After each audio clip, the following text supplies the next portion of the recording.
Hello, everybody. I'm Tom Wistrcill, I'm JT Wistrcill. and we'd like to welcome you to another edition of From the Couch. We're talking NFL 2000s. Moved now into the decade where you were born, Yes. at least, even though you weren't watching football. None then. whatsoever. So we're going to start defense to offense, 5 players each, as usual. What did you think of the 2000s? It was fun. It was interesting to see how many, I thought, a lot of underrated guys. You know, I think this decade in general might be a little lighter on the greatest of all time players when you get to the top of all time. There's still a couple of guys, but like the back end a little bit, they're not towards the tops of their positions, like more top 5 instead of a top 3, let's say. But still a lot of really good all-time players because there's no shame in still being top 5 of your position. Right, yeah, no doubt about that. So we're starting on the defense with number 5. JT, you're up first. Where are you at? Starting out with a guy I honestly a week ago probably wouldn't have even known existed. Derrick Brooks, linebacker for the Tampa Bay Buccaneers. He was the key to the Tampa 2 defense. A big thing about the Tampa 2 defense was you needed a linebacker who could really cover in pass coverage especially, which Brooks excelled at with 25 interceptions throughout his career, and just sideline to sideline. There was a lot of open space, and you had to make a lot of tackles in open space. One of his best games is against Michael Vick, a guy who dominated most people in most open space, but Brooks was able to really shut down. He was also an extremely physical tackler, so that combination, all-around great linebacker and a Super Bowl champion, that's what gets him at number 5 for me. Okay, great player, Derrick Brooks. My number 5, Michael Strahan, D tackle for the Giants. The end? D tackle. I think he moved He around. played like a D tackle, we'll say. So one defensive player of the year during the decade. Quite a win for him. 7 Pro Bowls, 4 All Pros. Was pretty much the dominant defensive lineman in a decade where, to your point, there was some great players, but I thought he was he was the best. Peppers, Dwight Freeney, he was the best of a solid group with Dwight Freeney and Jason Taylor and Julius Peppers and that. So, like you said, good players. He stuck out. Obviously, the longevity to basically make the Pro Bowl every year during the decade. So, great job by Michael Strahan. So. That's who my number 5 is. Who you got at number 4? I had Michael Strahan. Hey, all right. So 141 sacks in his career, an amazing feat. I didn't hear you mention it. He does have the sack record with 22 and a half in that one season, so I wanted to make sure we got it down there as well. Great. He, most defensive ends, when we talk about these guys, we talk about their bend around the edge or their moves to the outside. Strahan's best move was the power slip. It was basically a bull rush, and then once the offensive tackle kind of turned one way or another, he used that and turned them and was able to rip through and get by him. But he was a bull rush guy all the way, and that's how he got most of his sacks. Could still bend on the outside, but won most of the time with power. Ending his career with a Super Bowl championship. You mentioned Defensive Player of the Year. Strahan deserves to be on this list and comes in at number 4 for me. All right, good job. I got Brian Dawkins at my number 4. Mr. Consistency. He was consistently 7-time Pro Bowl, 4-time All-Pro, was always considered, one of the best D-backs in the league during this time frame. Never was really flashy. He was just really solid and a great player. Played 13 years in the league for the Eagles and had a long career. Was second team All-Pro. He was on the All-Decade team. And like I said, I guess the best thing to say about him is he was just consistently great. He didn't get the accolades that an Ed Reed did, but was a great player. And you always knew where Brian Dawkins was if you played against the Eagles. So that's why he's my number 4. And one of the best nicknames of all time. I love Weapon X. It's just Weapon X, yes. Figured you would like that. Yeah, but comes up just short for me. And at number 3, I have Champ Bailey, cornerback for the Broncos and Redskins throughout his career. Bailey was the definition of kind of the lockdown corner this decade, taking over for a guy in Deion Sanders in the previous decade. He was rarely thrown at, but when he was extremely effective with 52 interceptions and an NFL record 203 passes deflected. So that combination of lockdown corner, the ability to knock the ball away, and he just dominated the corner position for so long. A 12-time Pro Bowler, a 7-time All-Pro appearance. So in such an athletic position to have that longevity throughout this decade ends up at number 3 for me, Champ Bailey. Okay, number 3 for me is Ed Reed. I mentioned him before. Defensive Player of the Year 1 time, 5 All-Pros, 6 Pro Bowls. Him and Brian Dawkins were the 2 safeties on the All-Decade team. Ed Reed was a headhunter out there. Not only played the ball great, but also would knock your socks off. And so in that great defense that the Ravens had, coming from a Steeler fan, it hurts me to say that. But their defense was fantastic, and Ed Reed was a big part of the back end of that. And that's why he's my number 3. So And, to win Defensive Player of the Year when Ray Lewis is also playing with you, that's pretty impressive. So Ed Reed at number 3. Number 2. And at number 2 for me is Ed Reed as well. Okay. You mentioned a lot how hard-hitting he was like that. One of those guys who, once again, just if you're a slot receiver, don't want to come across the middle with Ed Reed in there. He was so smart and so good at disguising himself. He'd hide defensive linemen and linebackers for blitzes. So good in the secondary, kind of disguising his coverage to come off for a pick. There's a story where he one time in the regular season let Peyton Manning complete a certain pass, and then in the playoffs picked him off intentionally. So you got to love Ed Reed's. The back end of, when you talk about great tandems in NFL history, Ed Reed and Ray Lewis on the same defense is an insane group, and Ed Reed deserves a spot on this list and comes in at number 2 for me as one of the greatest safeties to ever play. Okay, so my number 2, I didn't go with Champ Bailey. I'm at Charles Woodson. Ooh, is what I've got there. He won Defensive Player of the Year once during the decade, led the decade in interceptions with 39, 6 Pro Bowls, 2-time All-Pro.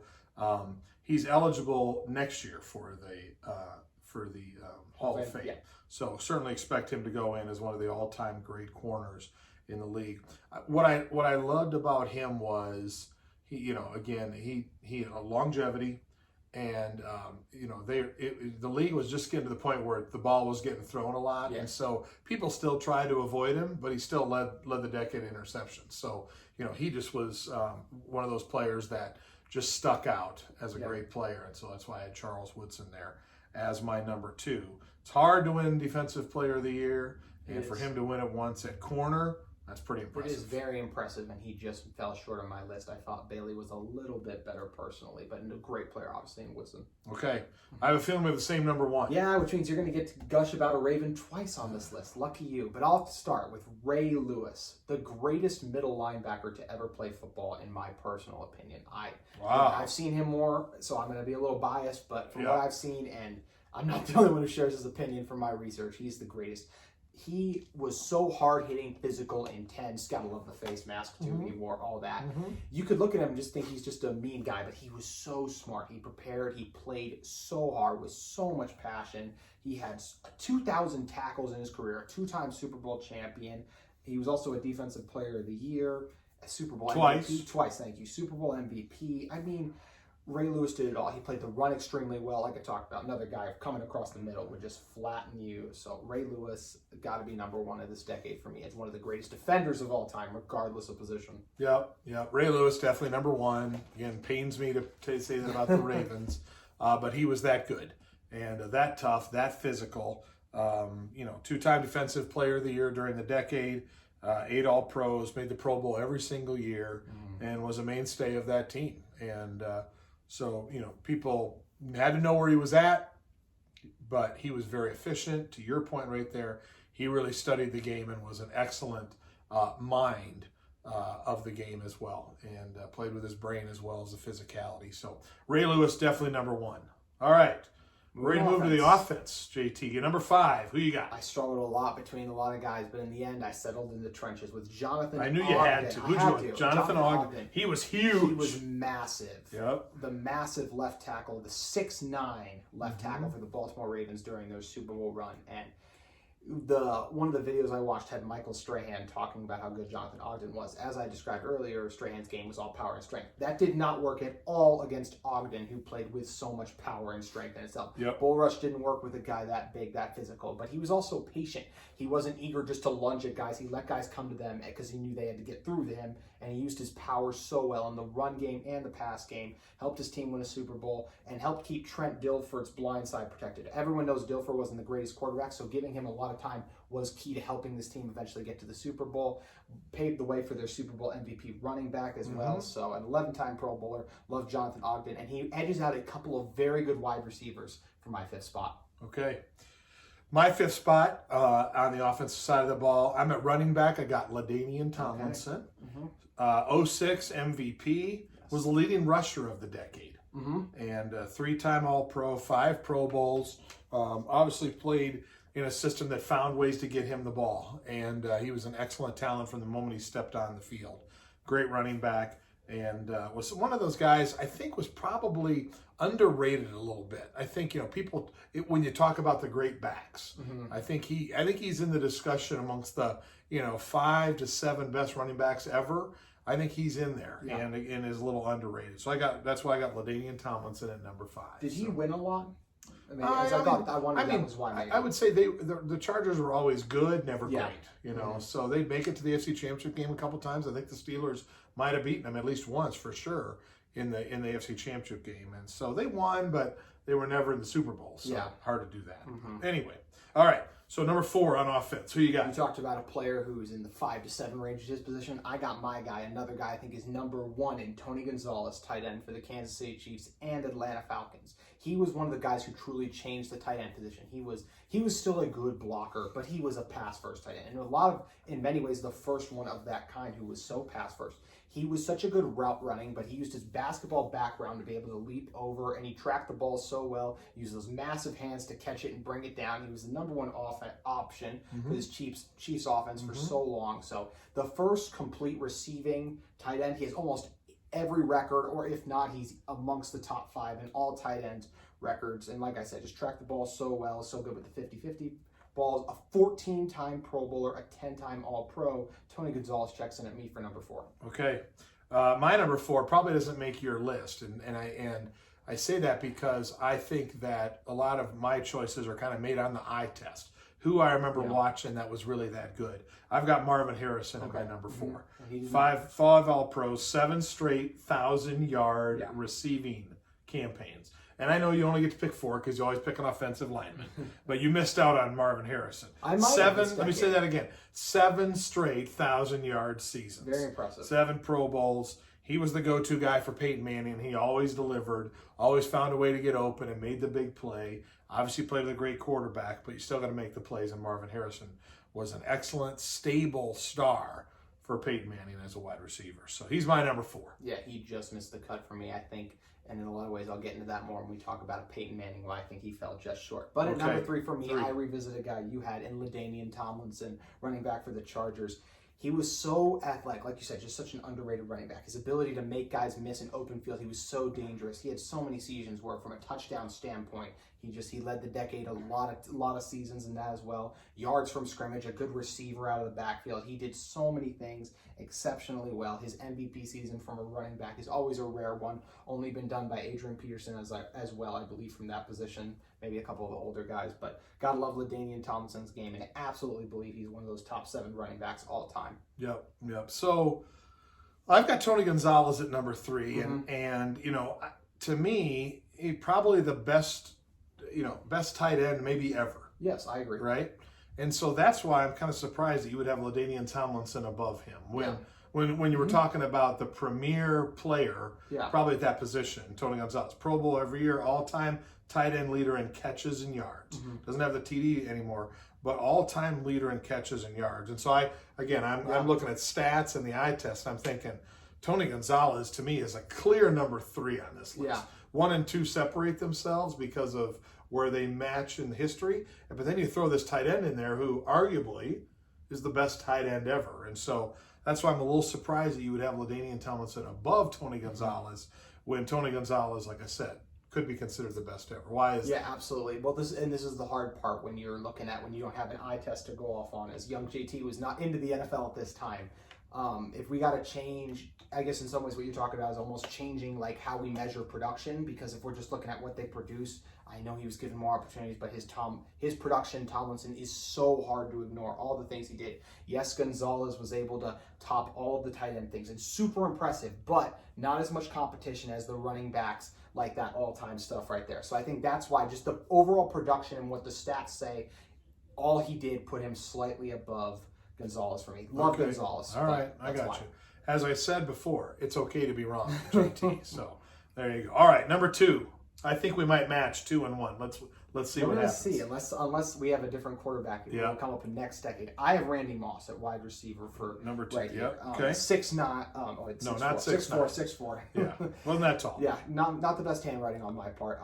But the Vikings, Patriots, and Raiders wide receiver, just an absolute freak at the wide receiver position. If Jerry Rice dominated because of his work ethic and how fundamentally sound he was, Randy Moss dominated for all the opposite reasons. He still worked hard and did some of those other things, but so athletic. play, could sky for the ball, tracked the ball really well in the air, had unbelievable hands. You got Moss. We say that for a reason because of guys like Randy Moss. So fast, one of the best deep threats to ever play the game as well, to the tops of all the receiving records. The two greatest offenses in NFL history from a statistical standpoint, the late 90s Vikings teams and the late 2000s Patriots teams. He was the number one guy from a production standpoint on both those teams. So gotta love Randy Moss, a Viking obviously, and in my opinion, the second greatest receiver all time. Who it is closer 1 and 2 than I think most people give it credit for. Yep. I agree. Randy Moss at number 2. He had 120 touchdowns in the decade. Insane. That's how good he was. Insane. And he was every defense that played against him had the game plan around him. They had to always know where he was. They had to always have a safety up top, and that changed the whole game when he was on the field because you couldn't run with him one-on-one.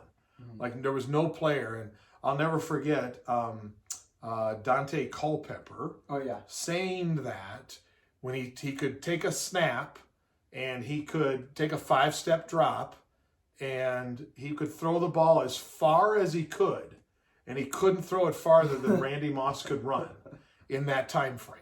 So he couldn't out-throw Randy Moss's legs in a 5-step drop. Never heard anybody say that about anybody else. That's how fast Randy Moss could run down there in his 4.2 speed at 6'4". So awesome player. Randy Moss was fun to watch, and certainly deserves a high spot here.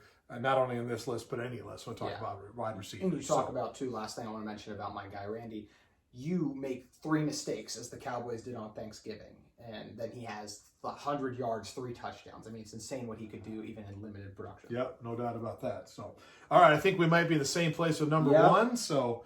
Who you got at number 1, JT? Peyton Manning. I've heard of him. Quarterback for the Indianapolis Colts. He's pretty great. And not a lot of it is because of how much just raw talent he had. He had a good arm, stuff like that, still pretty accurate, but he was so prepared all the time. He worked so hard always. He was one of the first guys who would audible and change plays up just so much, see what the defense would come out in, do false cadences to get him to move, and then kind of make adjustments off that to see what they could do there. I think he elevated a lot of players, and I think Marvin Harrison is a really good player, and I do think he's still an all-time great wide receiver, but I do think Manning elevated him to the point where without him, I don't think he'd be on this top 5 list, and I think that's why I ended up putting Harrison off instead of some of these other guys, but just focusing on Manning. 5-time MVP, one of the only ones to ever do that. Super Bowl champion, Super Bowl MVP 1 time. I guess you could take 2-time Super Bowl champion, but I mean, he was one of the worst quarterbacks statistically when it went with the Broncos, so if we're just focusing on the 2000s, probably the best quarterback of the decade. Didn't always have the best teams around him per se, but Manning, from a production standpoint and a mental standpoint, just absolutely dominated this decade and deserves the number 1 spot. Yeah, he's my number 1 as well. And, you mentioned kind of all the stats and things he did, and certainly deserving of that number one ranking there. He had the highest passing rating, more yards, and more TDs than any other quarterback of the decade.